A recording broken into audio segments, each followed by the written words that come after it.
All right, welcome back to Turn Down 4 Watt. We have a good one today. A buddy of mine actually drove a Model Y before, the former model, and just upgraded his vehicle to the new Model Y Juniper with the new body style, the new lighting package, and couldn't pass up the opportunity to showcase off this beautiful, stunning version of the upgraded Model Y. And so I'm gonna kind of do a walkthrough of the outside and some of the features that you see an upgrade to this compared to the former models, but then we're gonna also do a little test drive and showcase the full self-driving capability that's built into this Model Y.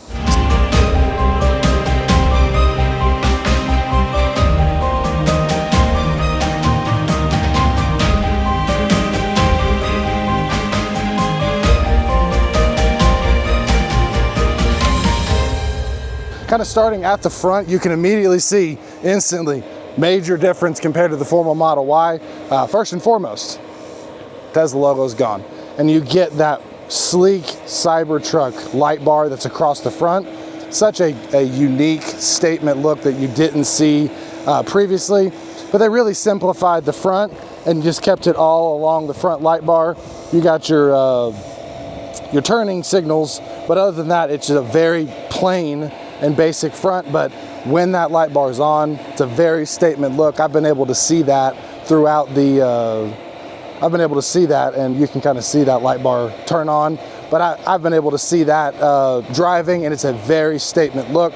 Like I had said with my Lightning, it lacks that statement during the day look. With this, and like with the Rivian, you know what that vehicle is when it drives by, and this is a totally different look than the former trim model of the Model Y, but you can still very much tell what this vehicle is and what it stands for. If you come in close, you can actually see that this is a very, very beautiful black, I don't know what the exact name of the color is, but it's like a tri-coat. It's got a pearl finish to it. Absolutely stunning on the looks. Coming along to the side, you can actually see he actually had taken the caps off, and this is actually the base tire, but if you look at it with the black on black with the red calipers, very, very, very nice look there. Coming along to the side, you can actually see here is one of the built-in cameras for your full self-driving and for the different camera systems. So there's a camera built into the side. You got your side mirrors. The side profile looks relatively similar as far as the doors. You still got your recessed door handles as expected. Coming along to the back though, you can kind of see that the back has a completely different statement look compared to the former trim models. One of my absolute favorite things about the new look is on the front, you have that statement light bar, but they also did that on the rear. And so now actually it's built in underneath, and you'll see that there's a Tesla badging across the whole back, but it's not directly lit. It's actually going to be indirect lighting from the brake lights that are underneath that as kind of a sub look. Very, very sharp look. And so as we approached to the rear, it actually recognized that we came, and so the rear hatch opened, and now you can see how much space is featured in the trunk. The owner is a photographer, so he has all of his camera equipment here. But what you can see now in the rear, since we're back here, is it actually already has power folding seats. And so now you have the ability to expand that. This mat that he has over it is actually a aftermarket modification, but this whole entire panel will come out. Pop this out, and now look at the storage space that's there. Tremendous amount of storage space if you were looking for extra storage capacity on a longer road trip. But those seats fold completely flat, and you could literally sleep back here if you wanted to. So, I will get this back in. That just slides right on in. Bam. And if you want to put the seats back up, simple as 2 buttons, power folding seats. And I believe the power folding seats is actually unique to this specific year model. I don't think it was in the last year. And like that, they're back up. Simple button. Ready to go. So this is the long-range version of the vehicle, and so it actually has the extended range. I believe the advertised range on it is 329 miles on this.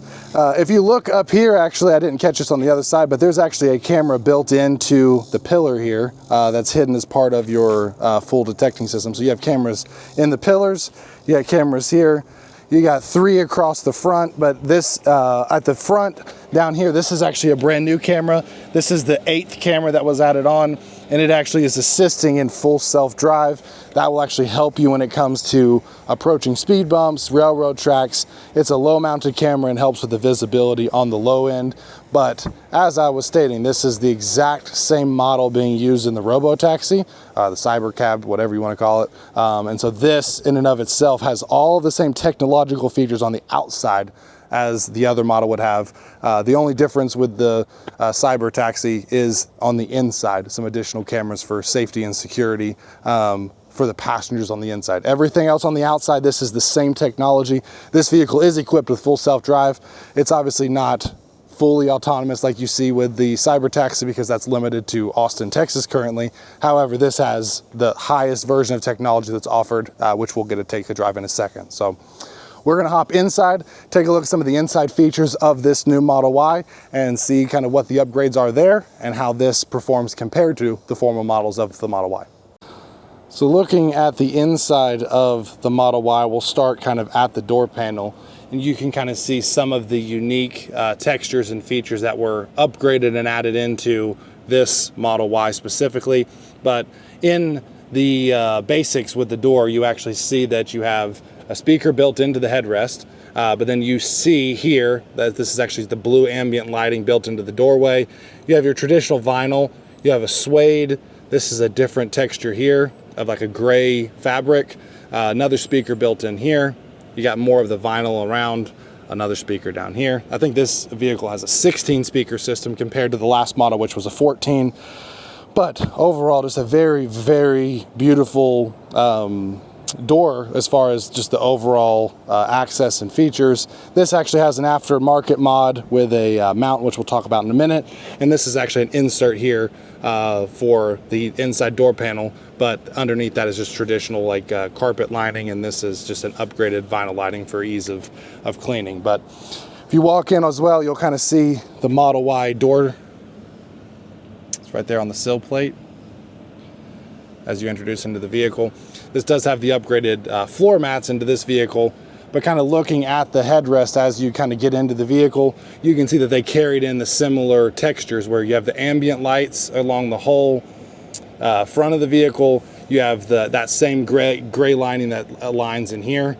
It carries over through here, and then you got that multi textured dash across the entire front of it. So now we're going to be looking into the front of this vehicle. I'll show you some of the features while we're sitting here, and then we're going to start a full self-drive. So before we get underway, just was looking at a few of the basic controls. We'll talk about some of the other ones once we hit the road, but this is the kind of the intro screen, and you can have some dynamics to control the vehicle while you're sitting here. But something as simple as adjusting the AC, you swipe up, and all of a sudden you are greeted by a very unique graphic that's actually moving in real time. But you know, if you wanted to adjust something like the position of the flow, you can just simply touch it and it'll adjust where the air is flowing. Same on this side. But one of the features that I was just told about is you can actually hit, there's a little tiny button here, and it's an oscillate function. And so now you actually see that it's going to automatically swing that airflow back and forth across the car. And it's fully capable on both sides. So you can activate the oscillating here, and it's going to oscillate the air dynamically across the front. How cool is that? Anyways, all of the features here are fully customizable. For the AC, it's just basic full touch. Everything's within the touchscreen, but it's very simple and accessible. Once you get into the vehicle, then you have the ability to click your vehicle and start controlling some of those other settings, such as the cooled seats. This Model Y is updated and actually has the ability to do heated and cooled seats. So you can do auto, heat, cool. It's all controllable. There's 1, 2, 3 on the cool setting, fully customizable. But anyways, so now we're going to start a drive. I think first step one is obviously put your seatbelt on. So we'll start with that. And then now we are going to activate a drive. Walk me through what we need to do here. Okay. Using voice commands, you can tell it to go to a destination. So if you just want to say Ingalls, navigate to Ingalls. And it will give you a bunch of options. What you're talking about, you can verify the address. Click on it. It's calculating the route. And then all you have to do is push this button here, push and hold, and it's going to go ahead and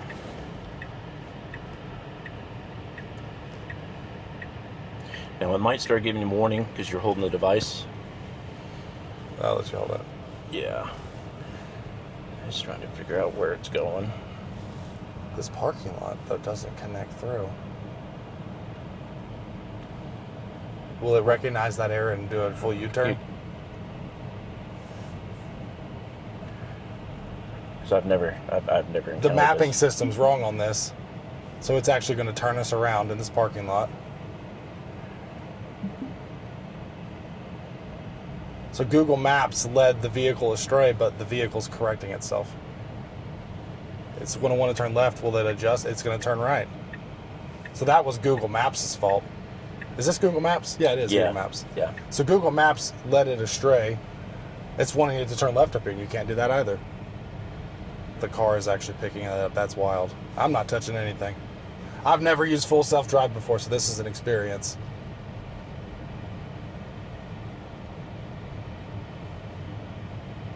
So now it's asking you. Yeah. All you got to do is just barely either pull on it or. And what I like to do until you're comfortable with it. I mean, it took me a few weeks to really feel more comfortable with it, but I would keep my hand close to the steering wheel. Yeah. And foot hovering near the brake, just because. This already knows where the lines are at in the road. Right, and what it does is it's reading everything. I don't know if you can capture that, if it captures it, but every vehicle moving. I mean, we talked about this on the podcast a few weeks ago. I mean, this is camera based, and it's using the AI algorithm to understand everything. So all of those 9 cameras that we mentioned are all live time here, reading everything on the road and making decisions. It sees the red lights across the intersection, and so right now it's just waiting for the traffic pattern to change. But you can literally see every variable within the screen on what it's reading on the road, which is just wild.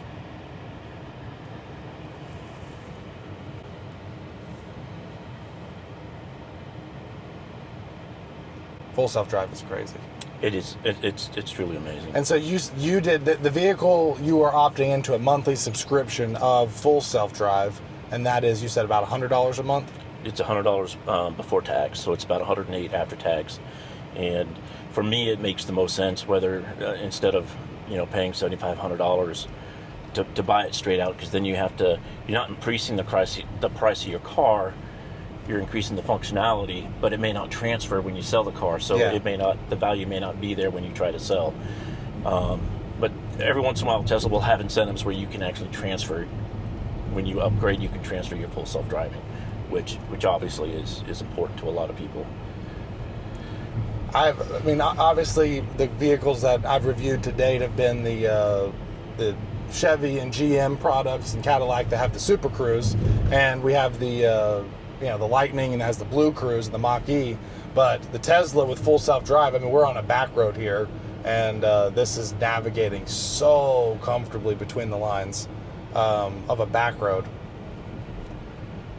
It's reading everything on the road. It's got a natural margin. Is it 9? Do you have it set for 9 miles over the speed limit? Yes.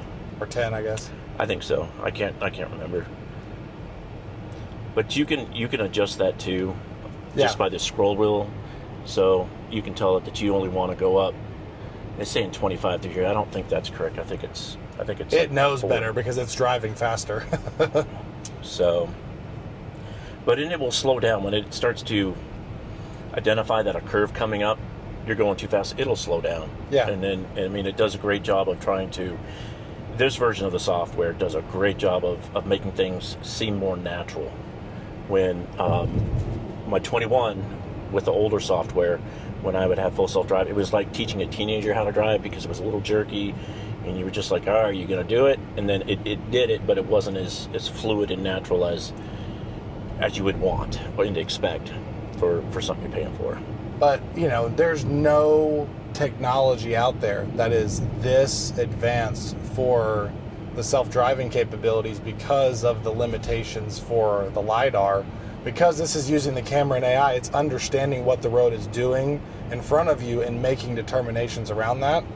Like, this is, I mean, I struggle with Blue Cruise on the local interstate because it struggles to understand, but this is doing so well on the smoothness of this drive on a back road. I have not touched the wheel a single time. Well, we took this car down to, just after we purchased it, down to Wilmington to go visit some friends, and driving through 40, full self-driving. Some of the lane, when you have 6 lanes and you're trying to get from lane 1 to lane 6 to make the exit, it knew ahead of time where it needed to go. It would just naturally. So here, it's good. It did it, yeah. Wow. So, but it would naturally shift lanes and get us right where we needed to. And, you know, that's, depending on how you like driving, that can be stressful, trying to, especially going into unfamiliar area where... I mean, in that instance alone, there was a vehicle, and it saw the double lines, but it knew there was no cars, so it allowed me to go over the double lines to pass that postal worker.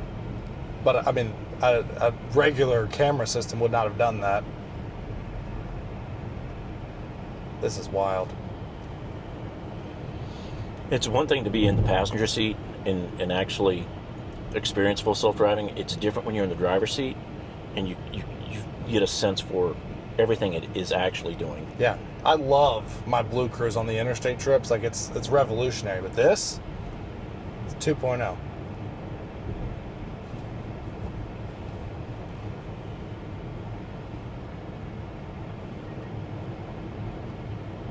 Wow. But the other major thing, and we'll see if when we get up closer to the city, if it's the case, but how does this respond in a stop and go traffic situation on the interstate? Because one of the things I was commenting about Blue Cruise is because it's so linear, it like wants me to be at 80 miles an hour on the interstate. And so in a stop and go traffic situation, if cars start to move, it tries to accelerate to 80, and it doesn't understand that, like, I'm rolling in and out of stop and go traffic. Does this have a much smoother, and hands-off experience on the interstate, or do you see some of that jerkiness? No, it's very smooth, and we came across an accident, and we were in stop and go traffic on the interstate coming back from Wilmington, and it was just smooth. And the only thing is you're really at that point, you're just a passenger, just verifying the Tesla's doing what it's supposed to. Yeah. So, but I mean, you can see how this is being used for the full robo-taxi driving experience, because I mean, in this instance, I'm not doing anything, and it took us out of that parking lot. It caught the Google Maps error on the navigation out of the parking lot, and now it's navigating us on back roads all the way from destination A to destination B. So, and you may not have noticed, and this is just a little bit off of full self-driving, but how smooth the vehicle is. Oh, yeah. My other one, my 21, 22, and I believe even the 23 Model Ys, the suspension was so rough. It was very sporty, and you felt every little bump, everything. This is a huge improvement just at the smoothness of the ride, not to mention how quiet it is. Oh, yeah. And I knew that they had done some improvements on that vein, but this is incredibly smooth, incredibly controlled, and I mean, it's very, very quiet inside the car.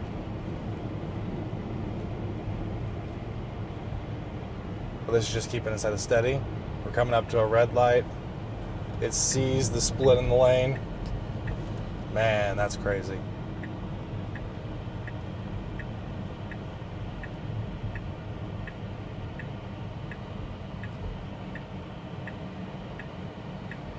Stopped on the line like a champ. Now waiting for signals to change.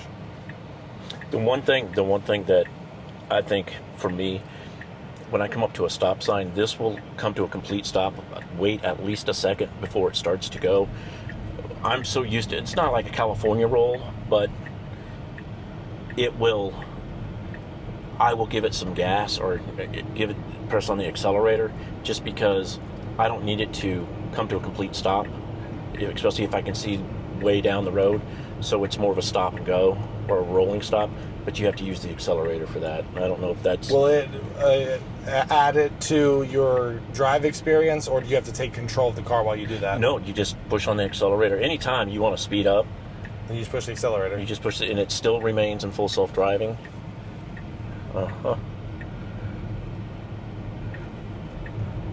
So you can see how it's speeding up because that car was speeding behind up. us, yeah. So you can see how far it sees in the front. Well, it sees in the back in all sides, 360 degrees, the same distance, and it's measuring thousands of points of telemetry at any given second. So now we're in our turning lane in the middle. So this is what gets crazy to me. Like, I understand driving on the roads, but the fact that it's going to pull me into this parking lot is insane. now it will, and It'll just die right here, or will it will take you to the front. Yeah. Normally what you do if you're going slow enough, and this thing goes away, you'll be able to tell it to park into a parking spot. So go ahead and take it off. Hit the brake. Well, okay. Now I'm gonna tell it right there to park right there and push start. And you can see that's the front camera that you're seeing. Yeah. Wow.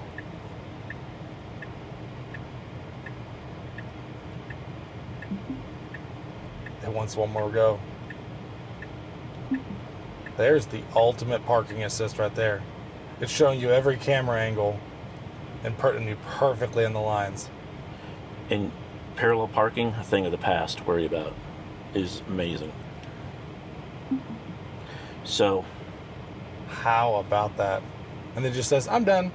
Yeah. The other thing, what we can do is, here, let's tell it to go to Daniel Boone High School, and that should take us... Go to Daniel Boone High School. That should get us on the interstate, because it should take us up. Yeah. Yeah. And so all you have to do is just push full self-drive. From the parking space. Now, it should detect that guy. And it avoids him. It shows, you see him there. It looked like he was pushing a baby carriage. But the fact that we're in the parking lot and it's keeping me on the right side of the parking lot lane is insane. It's picking up the yellow lines. How often do you find, if ever, that you have to take over the driving system? Very rarely. Like, is it ever making errant judgments, or is it for the most part you're seeing that it's making perfect? I think sometimes when I see it, I might overreact and try and overcompensate. Times that I've been preoccupied and really didn't pay attention. One was really, and this was my old car, on full self-driving, coming up here on Roan Street, past the Dollar General. Two large dogs came out, and it saw it before I saw it, because they were running from right to left. The car swerved into the middle lane, the suicide lane, and then the dogs were still coming, so it swerved again and missed both of those dogs, where I could have run into it. It took a late yellow. How about that? It rolled you out. It rolled you out, and it actually did like what I would do, which is a late yellow roll. That is so cool. Sorry, continue the story of the dogs. Yep, no, that was fascinated. And it just, I mean, I didn't even see it. I didn't see the dogs until the Tesla was changing lanes, and it freaked me out. So I'm scanning, and then I saw the two dogs, and then it noticed that the dogs were still going to get hit, so it swerved. It actually went in the opposite lane of travel, but it did it because there was no cars traffic, coming. Yeah. Yep.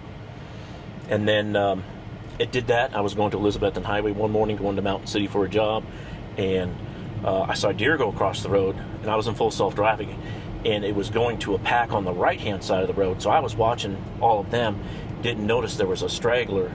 The straggler, it was like playing chicken, I don't know. Yeah. Waited to the last minute and then jumps out. I didn't see it because I was looking to the right. The Tesla saw it, slowed down, and went to the left to avoid the deer. So that was another accident that was avoided. Third one coming down, and this was almost a year ago with older software coming back from Mountain City. I was only going about 45 miles an hour through those curves, but a bear came down the side of a hill. And only in East Tennessee do we have these stories. A little black bear came down, and the Tesla it freaked me out because it's the first time I experienced that. Applied brakes really hard, and then went over double yellow lines into the oncoming to avoid the bear, and the bear ran across the road, went under a guardrail, and just disappeared. But picking up the yield.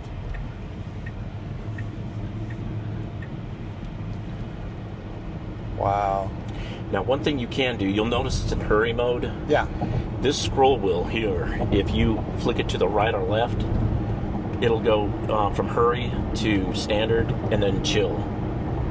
Now, what that does is, if you're in chill, it'll just pretty much put you at the speed limit on the right-hand lane, minimal lane changes, and you're just along for the ride.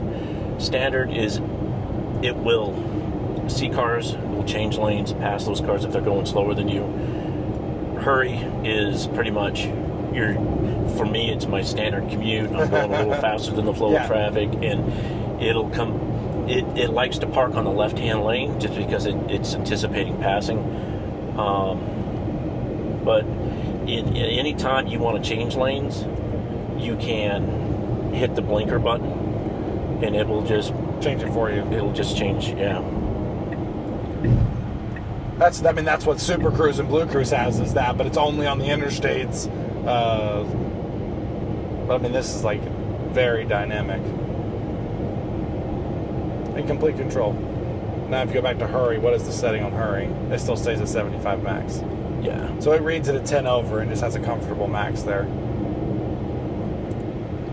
But it's just a more aggressive style of driving.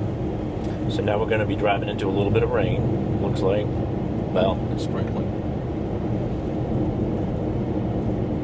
The amount of control, though, because I've driven this exact segment 100 times with Blue Cruise, and Super Cruise and Blue Cruise both, around these edges, slow down like 4 miles an hour, and they struggle in these two corners. Look at this guy. He can't even stay in his own lane. But that was incredibly controlled. Wipers automatically come on. I mean, really, this is the next vehicle for grandma. You know what I mean? It seems like this is the young people thing, and it absolutely is. But the fact that grandma can get in the car and safely get to a doctor's appointment without having to touch the steering wheel, is crazy. You're right. Yeah. I mean, as you age, you see that there's this natural concern with the elder generation driving, and I thought, it had to be the full cyber taxi. But this, I mean, I'm not touching the steering wheel at all. And obviously you have to pay attention, but I mean, that's fully within control. But this is making very smart, intent decisions on its driving patterns. It's changing lanes. It's getting me off the interstate. All that, anybody has to do, whether you're a super young driver and a newbie or a super old driver, all you have to do is just sit here, put in an address. You literally just voice command it, tell it where to go, and it's ready to take you there. Gets you in the right turning lane. It notices when you spend too much time looking at the screen. Yes, and it'll start flashing blue. The one thing I don't like is it'll start flashing blue because it's trying to get your attention. It will say put your hands, or you need to be paying attention.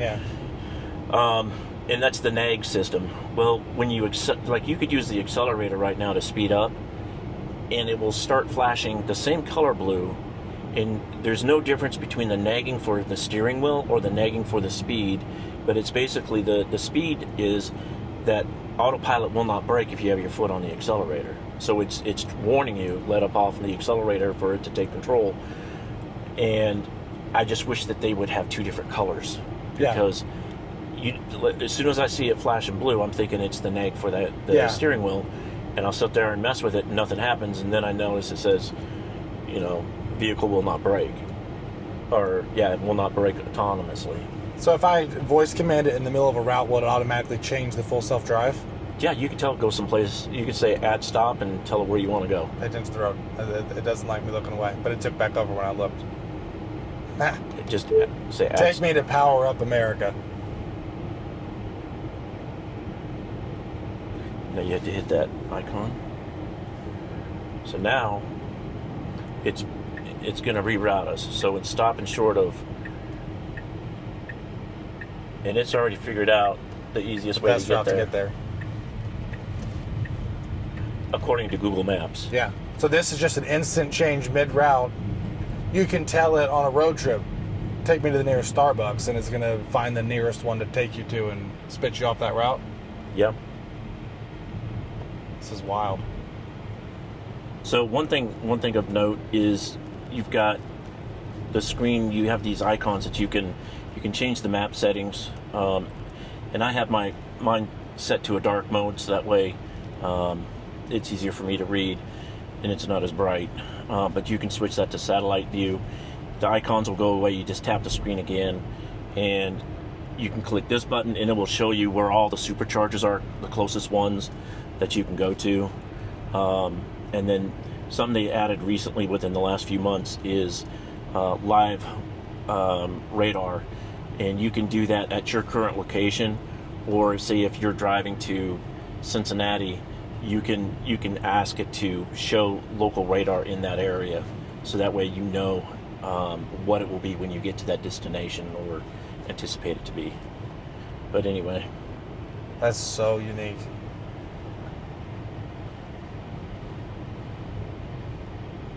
But yes, I mean, this just the comfortability and how control this is on every road that we've been on.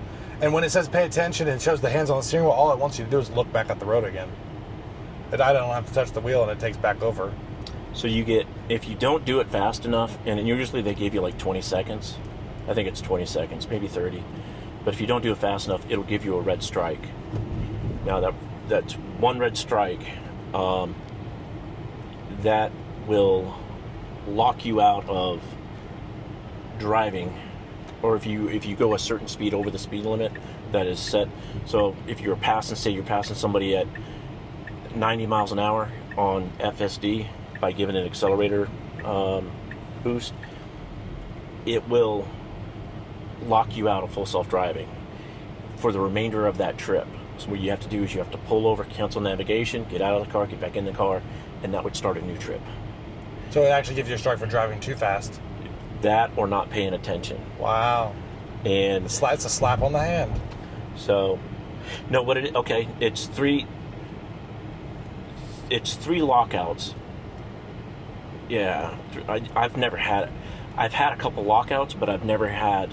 You're supposed to have 3 warnings before you get locked out, except for speeding, and then you got to re-engage full self-driving. So it's not like the first attempt. It's just like it'll give you a strike, but 3 strikes, and you basically have to reset the session in order to get to go back active again. I believe so. And then after 3 lockouts, you will lose full self-driving as punishment for a week, even if you're paying for it. So it's designed to, the punishment's severe, but it's designed around safety and to get people to be paying attention. So, but it doesn't do that if you're not in full self-drive mode and you drive 100 miles an hour. No, it's only if you're in full self-drive and you torque it, and in full self-drive, it doesn't like the fact that you're doing that within that system.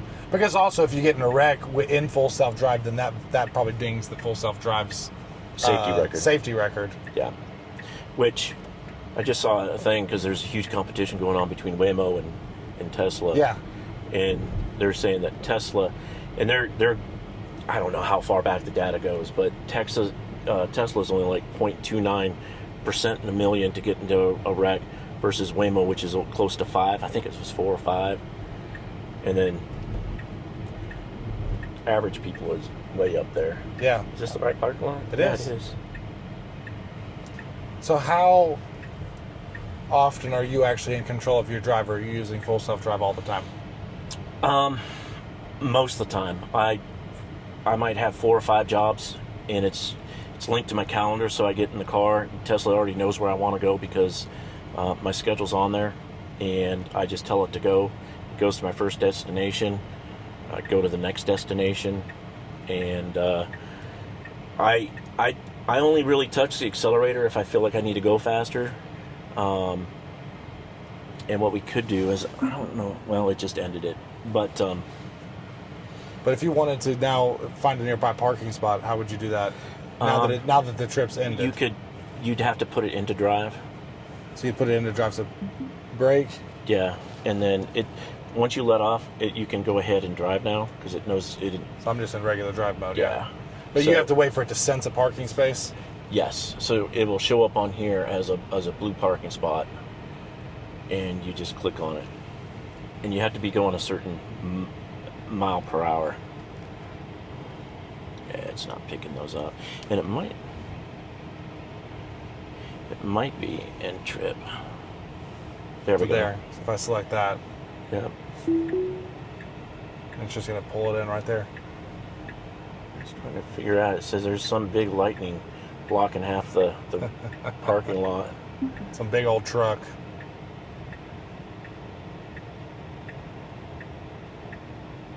And it likes to back into parking spaces because of the charging is backed in. I think so. Yeah. It's also easier to back into a parking space than pull forward. Does it ever pull forward, or does it always back in? To be honest, I don't use it that often. That's when I get to a location, I usually park myself. But bam, parked. How about that? So let's see. Outside the air conditioning controls, there's dog mode. Yep, and it tells you what it does, but basically, you get out of the car, it will keep the AC running, and it will put a notification on the screen saying, "Don't worry, yep, my humans take care of me." And camp mode is, to be honest, I've never used it. But stay on until battery reaches 20%. So it just means if you sleep in the car, it's going to keep all the systems activated, but it's disabling Sentry mode, security, and walk away, and then the keep mode will stay on after you leave the car. So it's just helping you keep the car cool. Right. But you leave that off, obviously. So auto, it has all the basic features there. What's this? Biohazard. So what that does is no outside area. Correct, and it goes through as like a super. Yeah.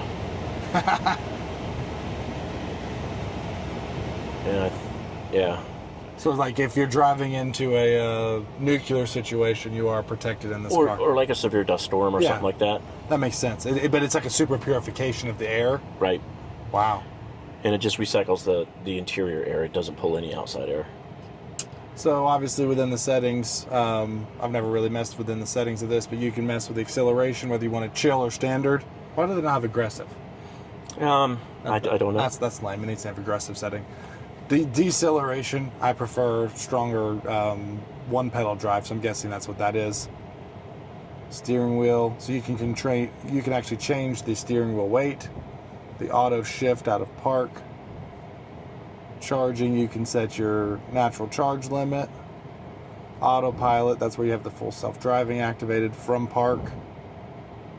The natural's hurry mode. More frequent lane changes, it shows normal speed adjusts with traffic. Slower lanes with minimal lane changes. So that's just the base. Max speed offset, 15%. So you can actually, that's where you change the offset of the speed limit. Expanded full self-drive. Widens autopilot visualization when full self-driving is active, so that makes it full screen automatically. And you can swipe that across. Now, have you done smart summon? I haven't used it, and mostly because of my older car. But for me, it drains battery a lot faster, and because this is a work vehicle. Yeah. I don't need to lose, 1 or 2% of battery an hour waiting for. So if you were going someplace and you knew that you wanted the car to pick you up, you could probably turn that on and have it come pick you up after. Because if you park in like a distant parking lot of an airport, could you then have it? Well, no, I guess if you have to pay to check out, you'd have to do something. Yeah, and I think you have to be within 1,000 feet of the vehicle. So, but if it was raining and you just went into Target, before you left, you could turn that on. For me, I would turn it on and then just have to remember to turn it off when I was done using it. So you can see that you can adjust the offset, forward collision, locks, walk away, driver door unlock mode, hands-free trunk. That's where that was beeping when we walked by it. Lighting. So this is what we were looking at. You look at the full surround lights. It's actually on the dimmest setting. You can actually turn it all the way up. That's the full setting, or all the way down, and then you can actually control what shade of the rainbow the ambient lights are, which is awesome. I'm gonna leave it on your blue so I don't mess it up. But you can actually turn it up and down, turn the dome lights on. Everything's on your screen. I mean, there's no buttons anywhere. This is the full technology package. I mean, up here you just have the push lights and that's all. I mean, like, now there are some, and I just found this out. Oh, okay. And that's kind of like a hidden feature that I haven't seen that reported on at all. But this is for the Model Y Juniper up here. You can put it in, and I think it's just in case the screen goes out on you. That's you the still override. How about that? But I actually have the drive controls up there. So yeah, obviously with the seats, like I already said, you can control the heated and cooled. The back seat's only heated, but the front seats are heated and cooled. One thing that's also through a new update is you can now control the passenger seat. If I wasn't in here, you'd let you roll it back and forward, right, from the driver's seat, and then fold and unfold. So the child setting, does that just mean that you have a child there? I believe so. And it probably notifies you when you get out of the car. And the amount of features in here, and this screen is just so easy and intuitive to navigate. Yeah, that's awesome. Yeah. Well, I mean, it's very simple, and I think that's the beauty of it, is it's so simple, but you can do something like this, and it would open the frunk if you hit that button. Same thing with the trunk. You hit that button, it opens the frunk. You can open the charge port all from here, navigating it, and then obviously you go inside the vehicle with this and can control that, control the airflow. So if you want to hit a certain part of your rear, you can do that as well. And that's what's very cool about the Juniper, is you actually have separate controls back here. Before, it was whatever was the front was controlled is how the back was. So you had my rear passengers, when I take the kids someplace, they would want it either cooler or more air, and they couldn't control it. It was only... now it's a dual zone. Yep. So there's any other features in here. And that's where you control the parking. So you can go here to dash cam. That's something else. There's a whole bunch of other, and you always you've seen these people that get caught. It's catching us recording the event, and so you've got all the different angles at that time. But then you can go to the whole history of events.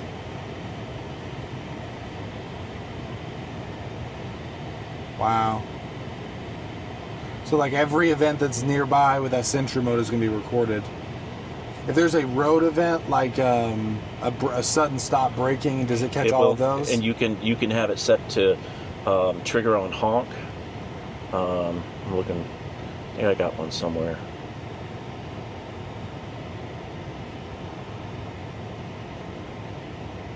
Yeah, this might take a while. It's recording everything, which is awesome. So this was probably you just honking at the guy. No, it was something else. It actually took his information when you got close to it. So jump to that. Yeah, I don't think he did. I think it was. I recorded it late, so it might have been. But what's really cool is you can watch the whole event from every camera angle. Right. And it's HD quality. It's amazing. So I don't know. But I don't know what that was for. But this is and I don't know what size it is, but I've got a 1 terabyte SSD that I'm going to plug in, and that's going to allow me to save months and months and months of stuff. So But then all the extra settings in here. This is quick access to your heated and cooled seats, climate, wipers. So this quick access to all those, but then camera, dash cam, phone. So this becomes your CarPlay basically, is clicking those, and then you can click Spotify and listen to music or whatever. And they're quick buttons here. But honestly, outside of CarPlay, I think this is one of the most intuitive looking, car systems. Has all the features and everything that you want in it. And you can click here and see your cameras. That's a good looking truck. Tell me more about that. It looks dirty. Oh, we just washed So that's another thing. Yes. So you can. So if you get debris or something on the front camera, you can hit that and it washes spray. it. Yeah. Yep. And that's the low front one. Yeah. And then where am I at? I get confused sometimes because I don't use it. You got the arcade. When you're parked, you can play all sorts of games. And the kids in the back can use this. They have full access to this. Full access to the theater mode, which you get your standard Netflix, Hulu, YouTube, and TikTok and Tesla tutorials. Yes. What else do you need? But you also have access to an internet browser, and I know some people you can access anything you could on a regular browser. I don't use it that often, but if you just need to search something and you didn't want to do it on your phone, you could have it here. Yeah. Do you have to be stopped? I believe so. Yeah. Yeah. Wow. Rear. So that's what the rear. That's what their back display is showing. So if you had a kid and you wanted to put something on, you can actually control what they're seeing back here. I believe so. It is changing it in real time. So back here, if you wanted to put on a YouTube video or something for the kids, you literally just click it. You can type in what you want them to watch. And it also can sync to, I believe, at least 2 sets of earbuds at a time. Huh.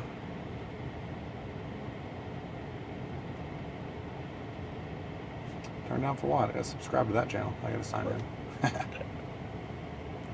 So then, yeah, now I can put the video on, get some free ad revenue, but it's playing. It's only back there in their sound system. But I've literally put a video back there for them. And then you can lock the rear display to prevent them from doing it. But speaker source is rear, so it's only going to play to them back there. I didn't even realize it did that.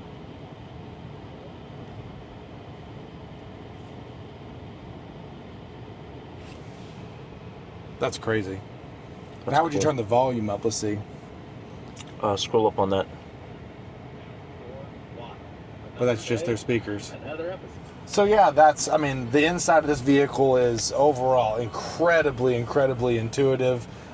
Very simple. I've not really gotten to dive into one of the new Teslas. I've been in an older one. I've driven an older one. But this is just night and day difference. What I like to do now is hop into the second row and take a quick peek. We were obviously talking about that rear screen and the control back there. Let's hop back there and see the space that this vehicle provides back there. So looking at the rear of this, you can see the access. The seats in the front are all the way pushed back, but you see that black leather continue all the way to the back. Lots of comfortability.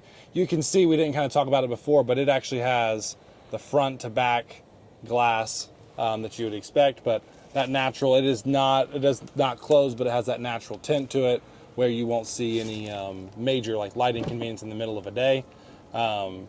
But overall, the seats, you got 2 comfortable, easy seats for drivers, and they both have lower anchors if you have car seats. Nice middle seat, but then this also pulls out and gives you kind of a cup holder. Very comfortable vehicle for 4. You can fit a 5th in the middle seat, but it is a little bit tighter. But if I sit in here, kind of like I was showcasing earlier, you can actually have your own full touchscreen where you can control all the things, including going to YouTube. The audio was muted by the front display, but they do have the headphone ports that you can get in here and access.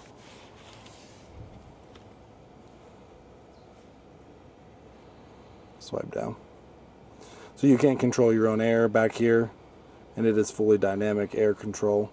You do only have rear air coming out of this vent here, but you can control where it does blow out of.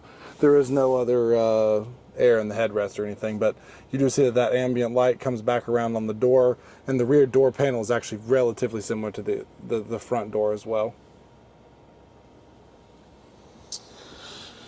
You have the rear storage compartment. This is just a little plastic fold back, but decent for a little bit of extra storage. And we moved that front seat back. Me being a big dude at 6'6", still got plenty of leg room sitting back here. That's an aftermarket trash can or container in between. So yeah, this is an aftermarket little trash can thing that was installed for the purpose of maintaining debris during a road trip. Lots of different aftermarket mods that were added to this vehicle as part of the comfort and convenience. But honestly, I've sat in the second row of a Cybertruck, and this has more headspace in it than the Cybertruck does in the second row because the glass is a little bit less abrasively coming back, and so it's actually more comfortable to sit in than the second row of a Cybertruck. But yeah, that's all for the second row. And we also have to check out the notorious frunk of every EV. And this one, obviously it's a sedan. You still get a frunk, which is gigantic. It's a good size. You could put a few bags, a small suitcase. It's obviously nothing like a Lightning because it's not a full-size truck, but for being a sedan, it's a very functional frunk space, very clean, well oriented. And if I'm correct, it's the Model Y did not actually have the drain in it, correct? No. Yeah. So this actually will have a drain. If you did want to make this like an ice cooler, you could fill it with ice, and then it would actually have a little drain to get the water out of there should you choose to. So overall, a great space, but you could put on your light show, fill that up with some cold beverages, and be the talk of any party. But overall, great front space. So overall, this Model Y is, in my opinion, one of the very best opportunities if you're looking at an EV, looking at purchasing something. Tesla's been one of the leaders in the EV industry. They've been in it for a long time, but what they've offered with this upgraded version of the Model Y, it's one of the best-selling cars in the world. Why? It's more affordable than most EVs, but you get so much technology packed into this thing with over 300-mile range. You have higher charging speeds than you see in some of these other OEM vehicles, but just the uniqueness, the statement look, and in my opinion, this is such a great bridge between the Cybertruck, which is so polarizing and crazy looking. This is a modernized look to a modern sedan, giving you comfort, features, amenities, and at a very reasonable price point. And so if you're considering buying a Model Y, definitely look at this. I hope you enjoyed this video and that this was insightful towards making that decision. But overall, very, very, very much impressed with this. The full self-drive, I've not gotten to do the full self-drive and just amazed by it as a technology, but also looking at as a vehicle, this offering, I would highly recommend it, especially with this black color, black wheels. What a sharp look. Big shout out to Steven for letting us review this video and be able to see this vehicle in its entirety. But if you aren't already subscribed to Turn Down for What, we got videos that come out every week, EV reviews such as this one, but also every Tuesday we have a podcast episode. Every Thursday there's a live stream where we kind of go over some of the tech and detailed dives to some of the vehicles like this one. So like and subscribe to Turn Down for What. Stay tuned for more EV news and updates, but for now, that is all. See you next time. Thanks for tuning in to Turn Down for What. Make sure you're subscribed with your notifications on to tune in to more EV news and updates. See you next time.